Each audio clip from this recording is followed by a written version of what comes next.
إن الحمد لله نحمده ونستعينه ونستغفره ونعوذ بالله من شرور أنفسنا ومن سيئات أعمالنا من يهده الله فلا مضل له ومن يضلل فلا هادي له أشهد أن لا إله إلا الله وحده لا شريك له وأشهد أن محمدا عبده ورسوله لا نبي ولا رسول بعده اللهم صل وسلم على نبينا محمد وعلى آله وأصحابه ومن سار بنهجه إلى يوم القيامة يا أيها الذين آمنوا اتقوا الله حق تقاته ولا تموتن إلا وأنتم مسلمون وقال رسول الله صلى الله عليه وسلم اتق الله حيثما كنت وأتبع السيئة الحسنة تمحوها وخالق الناس بخلق حسن. Alhamdulillah, puji dan syukur hanya milik Allah Subhanahu wa taala. Di kesempatan malam hari ini Allah berikan kesempatan kepada kita, Allah berikan izinnya kepada kita untuk bisa melaksanakan salah satu dari kewajiban-kewajiban kita kepada Allah Subhanahu wa taala, yaitu kewajiban untuk bertolabul ilmi. Sebagaimana Rasulullah sallallahu alaihi wasallam sampaikan, tolabul ilmi fariidatun ala kulli muslim, bahwa mencari ilmu agama adalah kewajiban untuk setiap individu muslim. Semoga Allah ridha terhadap pertemuan ini dan segala usaha kita, baik waktu yang sengaja kita luangkan, tenaga yang kita keluarkan, langkah kaki kita yang kita ayunkan, semoga semuanya diganti dan diberikan pahala yang besar di sisi Allah Subhanahu wa taala. Amin ya rabbal alamin.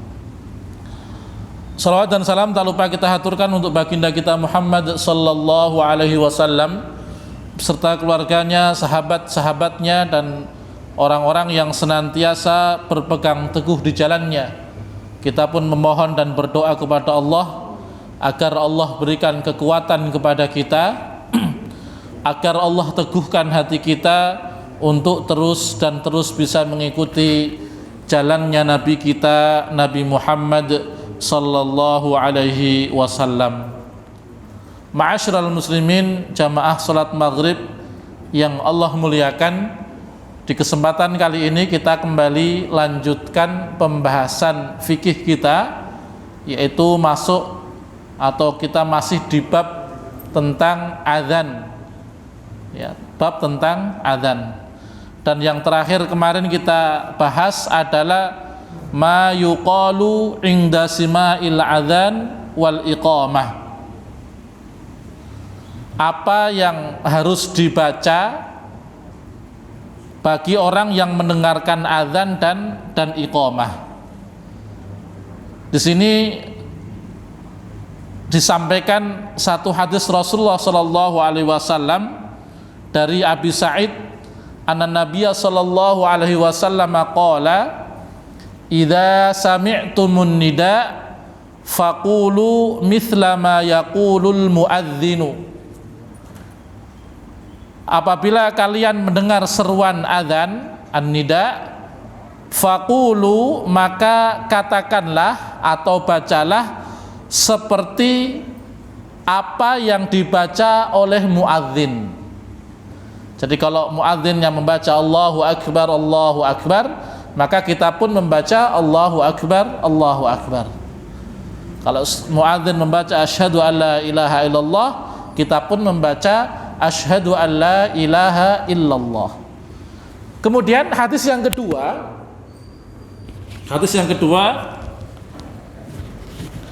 yaitu hadis dari sahabat Umar ibn Khattab.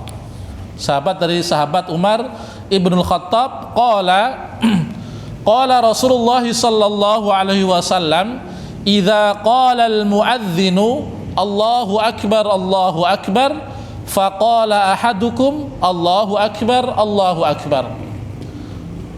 Sahabat Umar mengatakan bahwa Nabi kita Muhammad sallallahu alaihi wasallam bersabda, apabila seorang muadzin membaca kalimat Allahu akbar, Allahu akbar, faqala ahadukum Allahu akbar, Allahu akbar, maka hendaklah kalian yang mendengarnya membaca Allahu akbar, Allahu akbar. Tsumma qala asyhadu an la ilaha illallah. Kalau muadzinnya membaca asyhadu an la ilaha illallah, qala, maka katakan atau bacalah asyhadu an la ilaha illallah. Tsumma qala asyhadu anna Muhammadar Rasulullah, qala asyhadu anna Muhammadar Rasulullah. Bacalah, kalau muadzinnya membaca asyhadu anna Muhammadar Rasulullah, maka membaca pula asyhadu anna Muhammadar Rasulullah. Tsumma qala hayya 'alas shalah. Kalau muadzinnya membaca hayya 'alas shalah, ayo salat, ya, hayya 'alas shalah artinya hayya 'alas shalah, mari kita menuju kepada salat. Qala la haula wala quwwata illa billah. Tidak ada daya dan kekuatan kecuali kekuatan itu hanya dengan izin Allah Subhanahu wa ta'ala.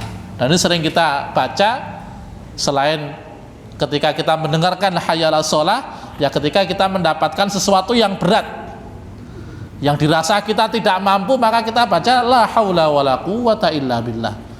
Karena tidak ada daya dan kekuatan kecuali yang Allah izinkan atau yang Allah memang berikan. Kita lanjutkan. Tsumma qala hayya 'alal falah. Kemudian muadzin membaca hayya 'alal falah, qala la haula wala quwwata illa billah.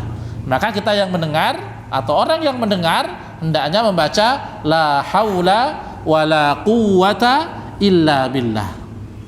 Tsumma qala Allahu akbar, Allahu akbar. Kemudian kalau muadzinnya membaca Allahu akbar, Allahu akbar, maka katakanlah qala Allahu akbar, Allahu akbar. Maka katakan Allahu akbar, Allahu akbar. Tsumma qala la ilaha illallah. Kalau muadzinnya membaca la ilaha illallah, qala la ilaha illallah, maka bacalah pula dengan sebutan atau dengan doa dengan kalimat la ilaha illallah. Kata Rasulullah sallallahu alaihi wasallam, min qalbihi dakhalal jannah. Apabila itu semua dibaca dari dalam hatinya, artinya menjawab seruan adzannya itu ikhlas karena Allah Subhanahu wa taala, maka kata Rasulullah sallallahu alaihi wasallam, dakhalal jannah, maka dia akan masuk ke dalam jannahnya Allah Subhanahu wa taala. Masya Allah. Jadi ini fadilah, termasuk daripada bagian fadilah menjawab seruan adzan. Makanya ketika datang seruan adzan, ya, apabila kita sedang melakukan aktivitas yang sifatnya itu mungkin aktivitasnya ngomong, ya mungkin sedang mengadakan tausiah atau sedang ada seminar, lagi presentasi dan yang lainnya, ketika mendengar seruan adzan maka hendaknya kita diam. Diam untuk apa? Bukan sekedar diam, mendengarkan seruan adzan, kemudian kita mengikuti atau menjawab daripada seruan adzan tersebut. Barakallahu fikum. Kemudian ditambahkan di sini, faman qala mithla ma yaqulul muadzin aw qala indal hayya 'alataini la haula wala quwata illa billah aw jama'a bainal hayya 'alata wal hauqalah faqad asaba insyaallah. Jadi apabila seseorang membaca mengucapkan seperti apa yang diucapkan muadzin, jadi membacanya sama. Misal hayya 'alas shalah ya hayya 'alas shalah. Ketika hayya 'alal falah, hayya 'alal falah. Ya, maka dia pun insya Allah termasuk daripada perbuatan yang benar. Sesuai dengan dalil yang pertama, Rasulullah mengatakan, idza sami'tumun nida kalau kalian mendengar seruan azan, faqulu mithla ma yaqulul muadzin, maka bacalah sebagaimana muadzin itu membaca. Atau ketika kita hayya shalah kita la haula wala quwata illa billah, ini juga benar. Boleh. Nah, sebagian ulama mengatakan, kenapa ketika kita dipanggil hayya shalah kok kita enggak mengucapkan hayya shalah, atau Rasul mengajarkan la haula wala quwata illa billah. Ketika kita diajak hayya shalah, ayo kita menuju kepada salat. Atau hayya falah, ayo kita menuju kepada kemenangan. Maka kita bisa menuju sholat atau menuju kepada kemenangan itu tidak akan bisa terlaksana kecuali dengan izin dan kekuatan dari Allah Subhanahu wa Ta'ala. Makanya sebagian orang mengatakan apa? Perjalanan yang paling berat itu perjalanan menuju masjid. Lari 5 kilo engkau sanggup untuk melaksanakannya, tapi hanya sekedar berjalan ya 500 meter engkau merasa berat untuk melaksanakannya. Nah, di meme-meme yang tersebar di WhatsApp kan gitu Pak ya, lari 5 kilo engkau jabanin gitu ya bahasanya, engkau bisa kerjakan, tetapi mendengar menjawab daripada panggilan Allah Subhanahu wa Ta'ala yang jaraknya hanya 500 meter saja, kita merasa berat. Maka kata orang, perjalanan yang berat itu ya adalah perjalanan menuju ke masjid menurut sebagian orang. Bagi orang-orang yang beriman, ketika mendengar seruan azan itu justru harusnya dia merasa apa? Oh, ini saatnya kita istirahat. Ya kan? Kita sedang bekerja ngantor, berada di depan laptop kita. Dengar seruan azan, alhamdulillah, saatnya kita istirahat, bukan istirahat tidur, tapi kemudian kita menjawab daripada seruan adzan, kita datangi masjid, kemudian kita sholat. Bukankah Rasulullah Shallallahu Alaihi Wasallam ketika melaksanakan perjalanan dengan para sahabat itu, ketika mau istirahat apa? Ya Bilal, arihna bis sholah. Bilal, ayo istirahatkan kami dengan sholat. Istirahatnya Nabi itu sholat. Makanya kalau kita disuruh sholat kok berat, lah ini masalah berarti kan. Istirahatnya orang-orang yang beriman itu dengan sholat, Makanya ketika apapun profesi kita, ya, baik itu kita sebagai tukang ojek online, atau kita pegawai bangunan, ya, atau kita sebagai orang yang kerja di kantoran, ketika mendengar seruan adzan, maka tinggalkan semua pekerjaan dunia kita dan kita sambut daripada seruan Allah Subhanahu wa Ta'ala. Itu yang harus sebenarnya kita kerjakan di dalam keseharian kita ketika kita mendengar seruan azan. Kemudian fa idza faraghal muadzinu minal adzan awil iqamah, kalau seorang muadzin itu selesai daripada azan atau iqamah, wa ajabahu sami', dan orang yang mendengarkannya itu sudah menjawab atau mengatakan seperti apa yang dikatakan oleh muadzin tadi, qala ba'dal faraghi ma ya'ti fil haditsaini an Abdullah bin Umar annahu sami'a an-nabiy sallallahu alaihi wasallam yaqul, ya, dari sahabat Abdullah ibn Amr bahwa beliau mendengar Nabi kita Muhammad sallallahu alaihi wasallam bersabda, idza sami'tumul muadzin, kalau kalian mendengar muadzin, ya, artinya faqulu mithla ma yaqul, maka bacalah sebagaimana apa yang mereka baca. Tsumma shallu alayya, kemudian bersolawatlah kepadaku. Fa innahu man shalla alayya sholatan sallallahu biha alaihi asyran, barang siapa yang bersolawat kepadaku sekali, maka Allah Subhanahu wa Ta'ala bersolawat kepadanya 10 kali. Tsumma salullaha liyal wasilah fa innaha manzilatun fil jannah, maka mintalah kepada Allah Subhanahu wa Ta'ala kepadaku al wasilah. Wasilah itu tempat yang mulia yang ada di jannah. Fa innaha manzilatun fil jannah, satu tempat yang ada di jannah, la tanbaghi illa li 'abdin min ibadillah, yang tidak diperuntukkan kecuali untuk hambanya Allah Subhanahu wa taala. Wa arju an akuna ana huwa, dan aku berharap aku berada di tempat itu. Faman sa'ala liyal wasilah halat lahu syafa'ah.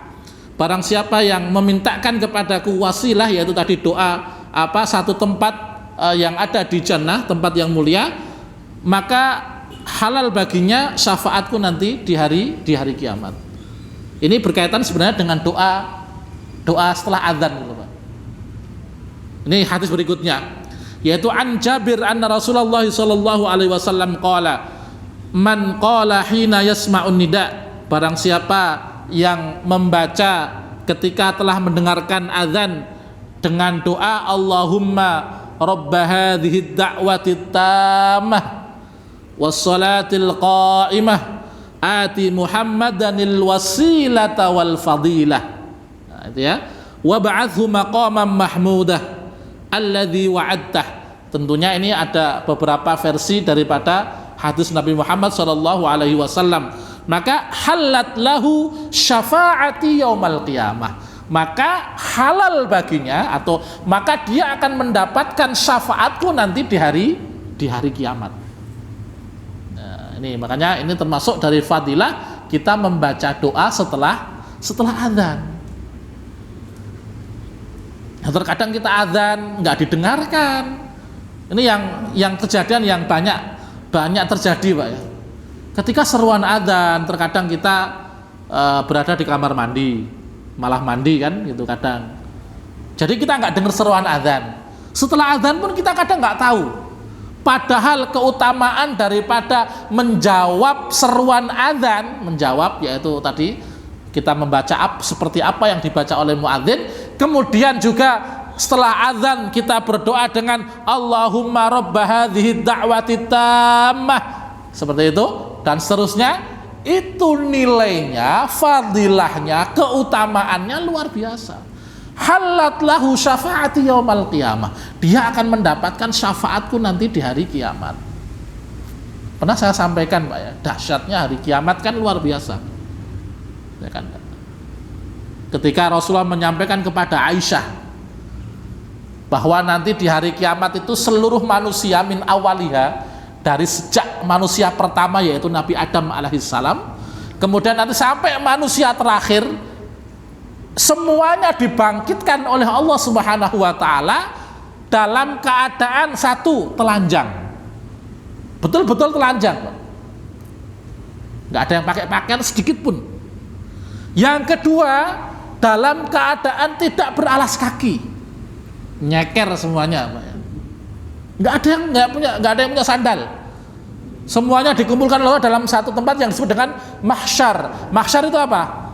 Mahsyar itu tempat yang sangat luas yang digunakan untuk mengumpulkan seluruh manusia dari zaman Nabi Adam sampai nanti zaman manusia terakhir nanti. Emang ada Ustaz, kita nggak usah mikir situ. Allah itu kalau berkehendak tinggal kun fayakun kan gitu, tinggal Allah jadi, jadi gitu.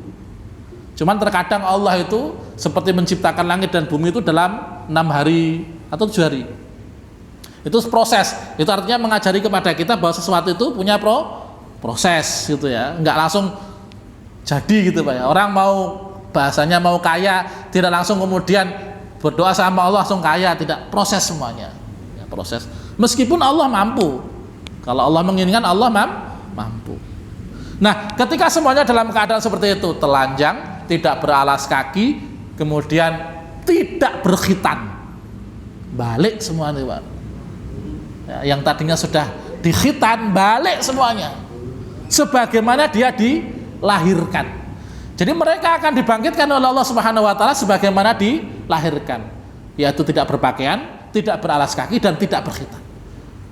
Sampai-sampai Aisyah itu mengatakan kepada Nabi, "Ya Rasulullah, ar-rijalu wan nisa'u yanzuru ba'duhum ba'dhan." Wahai Rasulullah, kalau seluruh manusia laki-laki perempuan dikumpulkan dalam satu tempat, apakah mereka tidak saling melihat ya Rasulullah? Kenapa Aisyah bertanya demikian, Pak? Kalau kita dalami dari hadis ini, Kenapa sampai Aisyah itu bertanya demikian? Karena para sahabiah itu mereka dalam menjaga aurat mereka itu luar biasa. Mereka dalam menjaga dirinya agar tidak terlihat oleh yang bukan mahramnya, mereka betul-betul memperhatikan masalah itu.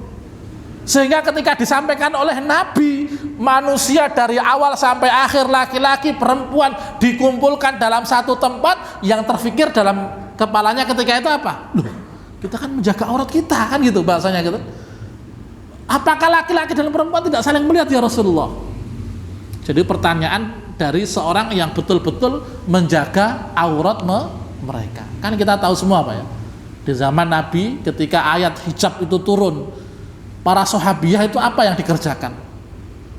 Mereka segera mengambil gorden-gorden rumah yang mereka miliki. Mereka tidak bertanya kepada Nabi, ya Rasulullah, bagaimana kalau kita belum punya kain, apakah kita boleh nggak nutup aurat? Nggak nanya Pak. Kalau zaman sekarang kemungkinan tanya itu. Zaman sahabiah tidak.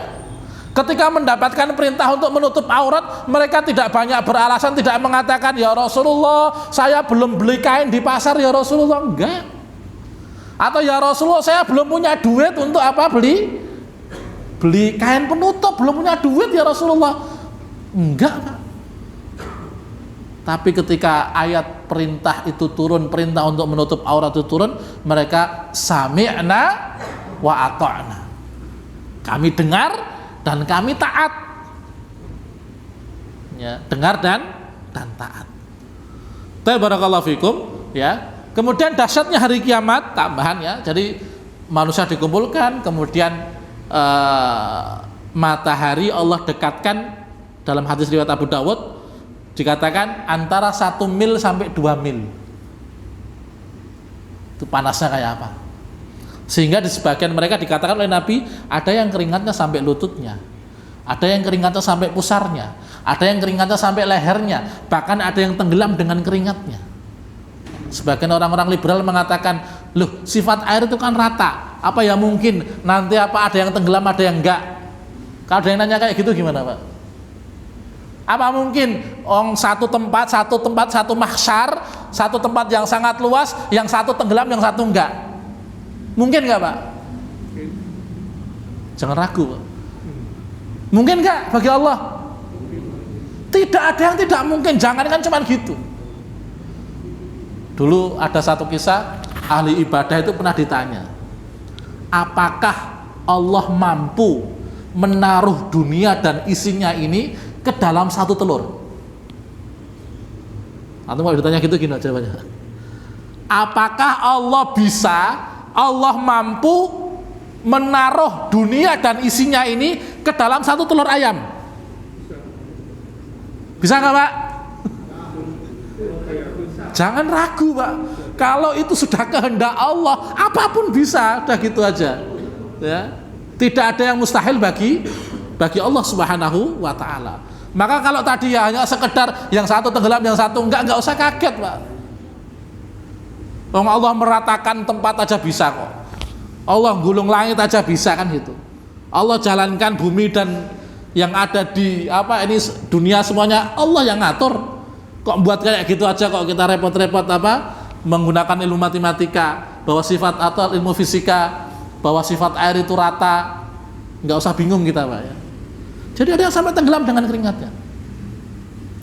Nah di saat seperti itulah kita membutuhkan kepada membutuhkan kepada syafaat Nabi kita Muhammad Sallallahu Alaihi Wasallam. Dan bagi orang-orang yang kemudian dalam kesehariannya ketika mendengar seruan adzan dia menjawab, kemudian setelah adzan selesai dia berdoa, maka baginya syafaat Nabi kita Muhammad Sallallahu Alaihi Wasallam yang akan diberikan kepadanya. Ini luar biasa.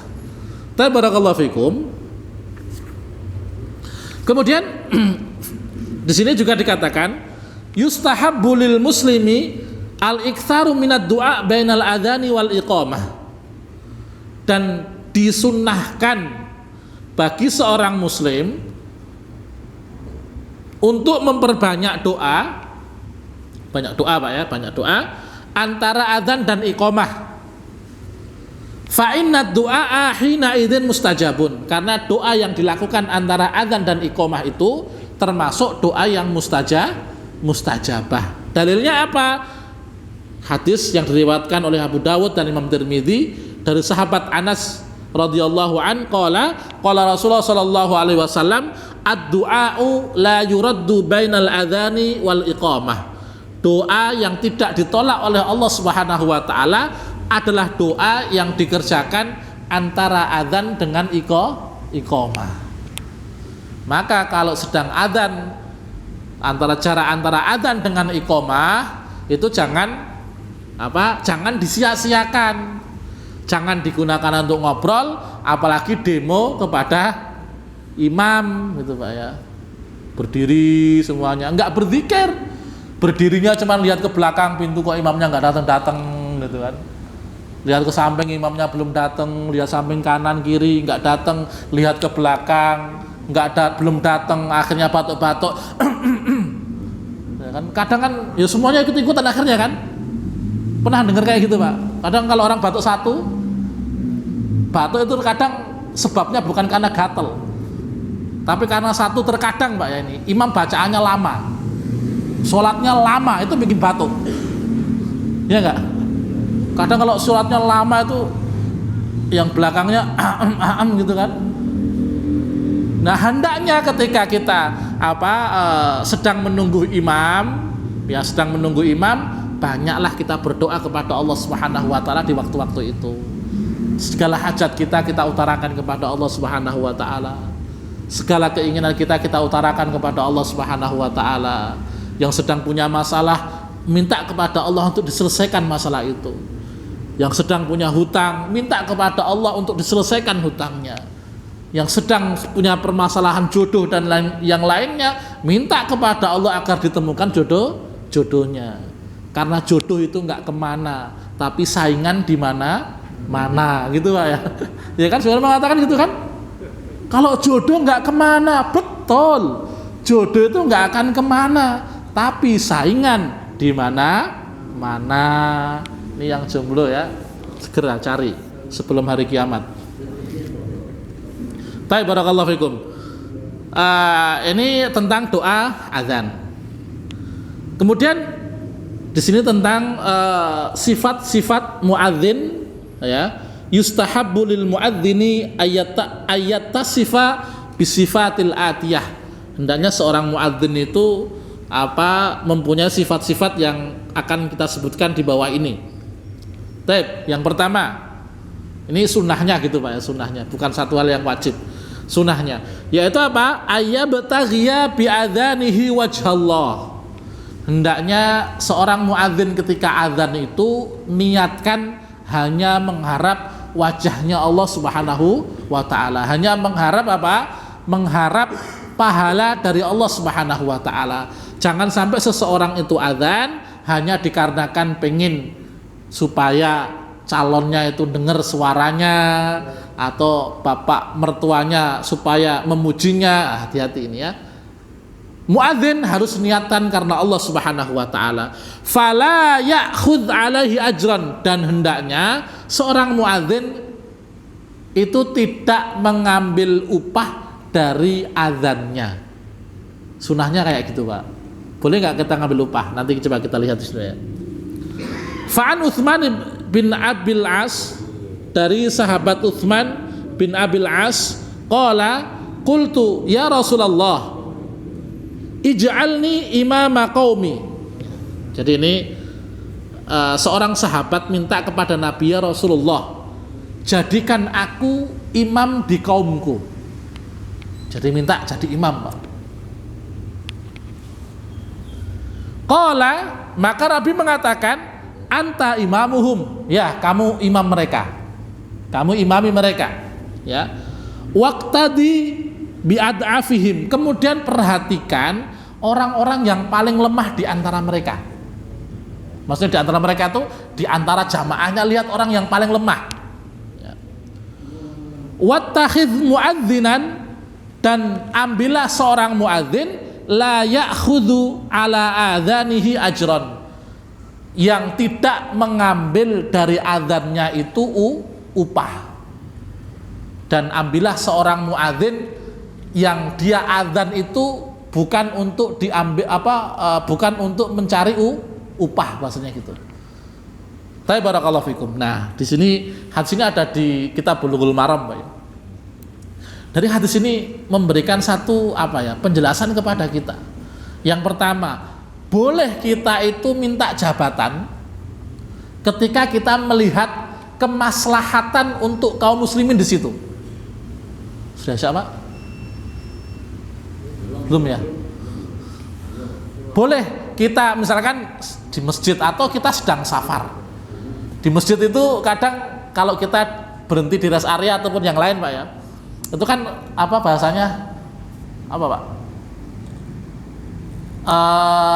Udur-uduran untuk jadi imam gitu, Pak. Apa itu bahasanya, Pak? Dorong-dorongan atau apalah ya. Kadang Pak. Nah, ketika kita merasa mampu dan kita melihat yang lain kayaknya ini orang-orang awam nih gitu kan, kayaknya gitu kan, perasaan kita gitu kan, antum boleh maju ketika itu. Ketika antum merasa, wah kayaknya di sini yang paling bagus bacaannya saya ini gitu kan, sini semuanya pada omong-omong udah tua-tua gitu kan, kayaknya pada belum bisa baca gitu, lah saya aja jadi imam. Boleh, ketika itu ada kemaslahatan untuk jamaah. Daripada nanti dipaksa-paksa nggak ada yang mau, akhirnya dorong satu orang yang ternyata dia baca Al-Fatihahnya aja salah.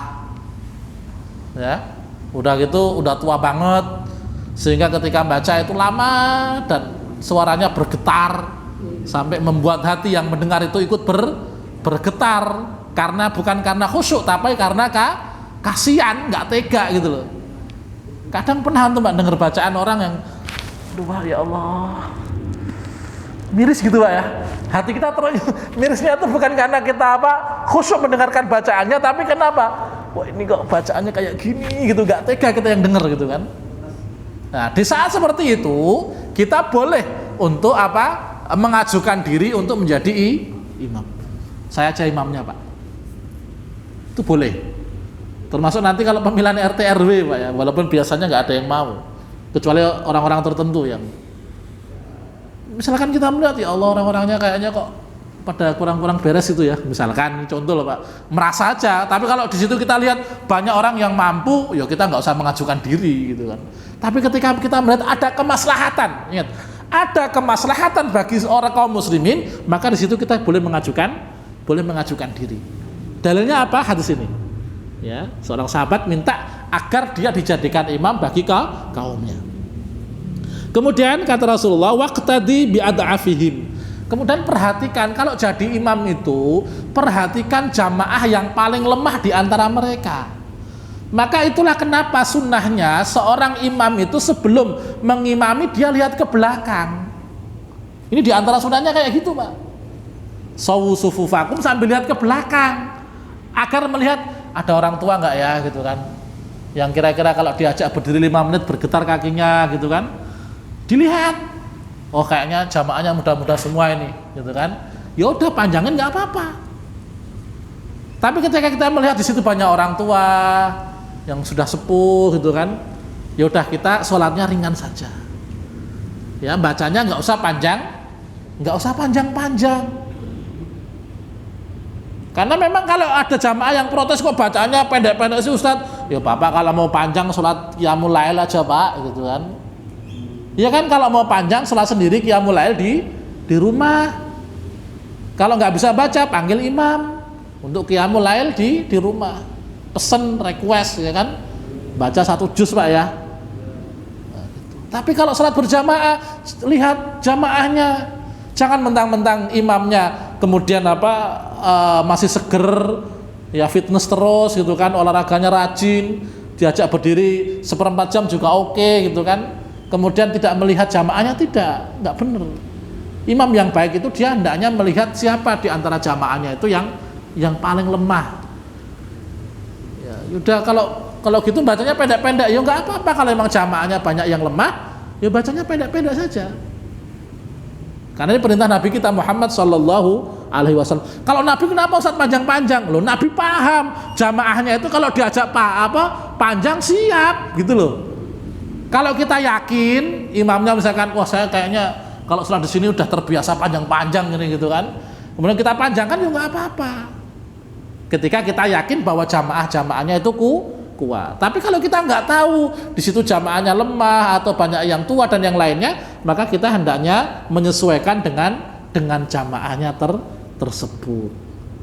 Ini diantara hikmah atau daripada yang bisa kita petik dari hadis ini. Kemudian juga hendaknya seorang muadzin itu tidak mengambil upahnya dari adzannya tersebut. Tapi kalau dia ngambil boleh enggak? Boleh. Para ulama menjelaskan atas bolehnya mengambil ujroh dari adzan. Tapi kalau bisa, bahasanya itu lebih atau anjurannya itu tidak mengambil ujroh daripada apa? Daripada adzannya. Tapi kalau dia membutuhkan, maka dia boleh untuk mengambil ujroh daripada adzannya tersebut. Boleh. Jadi ini hadis ini kalau dalam kitab Bulughul Maram disebutkan hadis ini menunjukkan anjuran saja. Ya, anjuran untuk seorang muadzin itu tidak mengambil ujrohnya, tidak mengambil upahnya. Tapi kalau dia mau mengambil upahnya tidak masalah. Ini berlaku juga untuk pengajar Al-Qur'an dan yang lainnya, Pak ya. Ya, dia ketika mengambil nggak masalah. Tapi kalau dia ngerasa nggak butuh, sudah tercukupi kebutuhannya, nggak diambil ya lebih baik.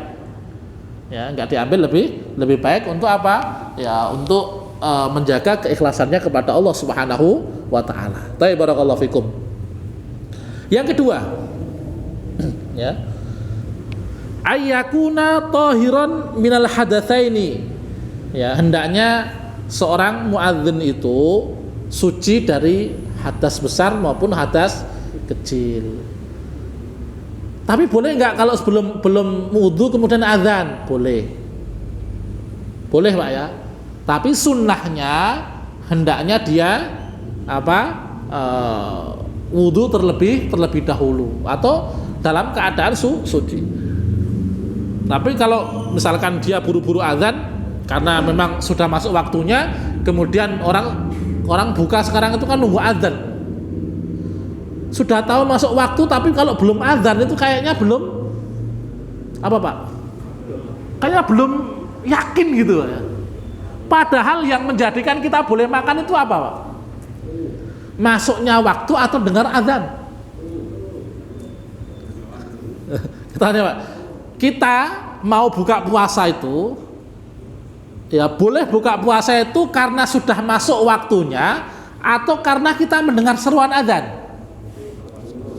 Hukum asalnya adalah waktu.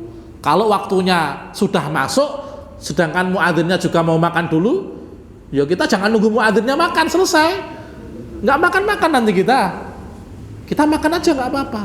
Kalau memang kita yakin sudah masuk waktunya. Tapi harus yakin, Pak. Nggak boleh ragu. Ya, nggak boleh ragu. Selama kita belum yakin, maka kita belum boleh makan. Ya, selama itu kita masih ragu, maka kita belum boleh makan. Begitu juga ketika sahur. Kalau kita ragu sudah subuh belum ya? Ya, selama kita ragu kita boleh makan. Sampai kita yakin bahwa waktu subuh sudah masuk. Tapi untuk buka, kita jangan buka puasa sebelum kita yakin bahwa waktu berbuka puasa sudah masuk. Seperti itu. Cuman kalau di Indonesia kan rata-rata memang masuknya waktu buka puasa itu ya karena azan. Tandanya itu azan gitu. Hanya saja ketika misalkan sedang mati lampu dan yang lain-lain, kita jangan menunggu azan. Sudah azan ternyata nggak kedengaran, kita nggak makan-makan, nunggu gitu, ternyata mic-nya sedang mati, kan kasihan kalau kayak gitu. Baik, barakallahu fikum. Yang berikutnya, ayyakuna qaiman mustaqbilal qiblah. Hendaknya seorang muadzin itu azannya dengan berdiri, Pak, dan menghadap kiblat. Sunnahnya seperti itu. Qala Ibnu Mundzir al-ijma'u ala anna al-qiyama fil adzan minas sunnah. Para ulama telah sepakat bahwa berdiri untuk azan, artinya azan dengan berdiri itu hukumnya sunnah, li'annahu ablaghu fis sima', karena akan lebih didengar, suaranya itu akan lebih bisa didengar oleh orang, dan suara itu akan keluar lebih lantang ketika dia berdiri. Makanya komandan perang itu kalau sedang komando perang nggak ada yang duduk, pasti berdiri kan gitu. Maksudnya nggak ada yang duduk di bawah ya. Kalau naik kuda itu kan kayak orang berdiri kan, Pak. Ya, sunnahnya seperti itu. Tapi kalau misalkan uzur, nggak ada yang adzan, kemudian ada muadzin tapi nggak kuat berdiri, ya udah duduk aja, nggak apa-apa, boleh. Tapi Ustadz bangkunya ngadapnya nggak ke kiblat, ya udah ngadap kemana aja, nggak apa-apa. Ya, karena sunnah. Taib. Dan kadzalika anna muadzin Rasul sallallahu alaihi wasallam, bahwa muadzin Nabi Muhammad sallallahu alaihi wasallam itu mereka berdiri ketika menyerukan seruan adzan mustaqbilil qiblah, dan menghadap ke arah kiblat. Ya, adzannya menghadap ke arah kiblat. Kemudian yang berikutnya, yang keempat di sini, ayal tafita bi ra'sihi wa unuqihi yaminan inda qawlihi hayya 'alas shalah wa shimalan inda qawlihi hayya 'alal falah. Ya, termasuk dianjurkan bagi seorang muadzin untuk menoleh dengan kepala dan lehernya.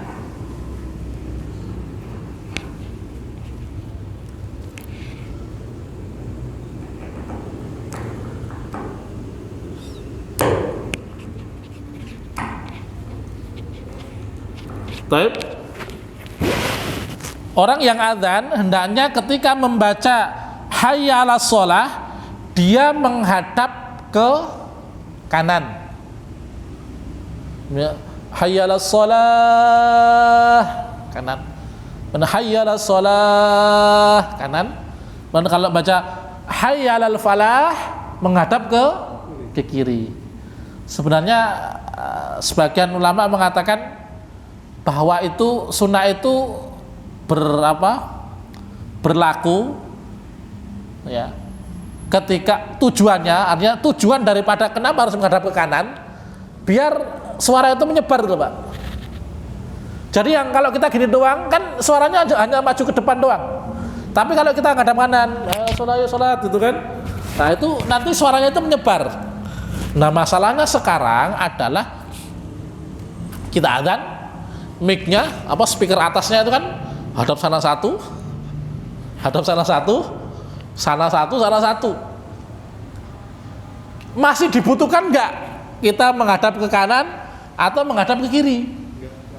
Kan gitu. Nah, sebagian mengatakan sekarang untuk tidak dibutuhkan lagi karena sudah speaker itu sudah ada yang menghadap ke sebelah kanan. Nggak tahu masjid ini, Pak ya. Biasanya ada kan? Kan ada 4 paling nggak, kanan, kiri, depan, belakang. Depan masjid pun khilaf, Pak ya. Depan masjid itu mana, Pak? Depannya sana atau sini, Pak? Kalau orang mengatakan, kamu di mana? Saya depan masjid. Kira-kira di belakang sini atau di depan sana, Pak? Hah? Kalau janjian ketemuan nih, kita janjian ketemuan di mana? Depan masjid, gitu. Kira-kira dia ketemuannya di depan sana atau di belakang ini, ya? Tapi kalau kita suruh maju dan ayo maju ke depan, gitu, ke arah sini. Ini aja khilaf yang nggak berarti aja, Pak ya. Terserah, itu tinggal kesepakatan saja ya. Barakallahu fikum. Jadi di sini hadis Rasulullah sallallahu alaihi wasallam an Abi Juhaifah annahu ra'a Bilalan yu'adzinu qala faj'altu atatabba'u fahu hahuna wa hahuna bil adzan.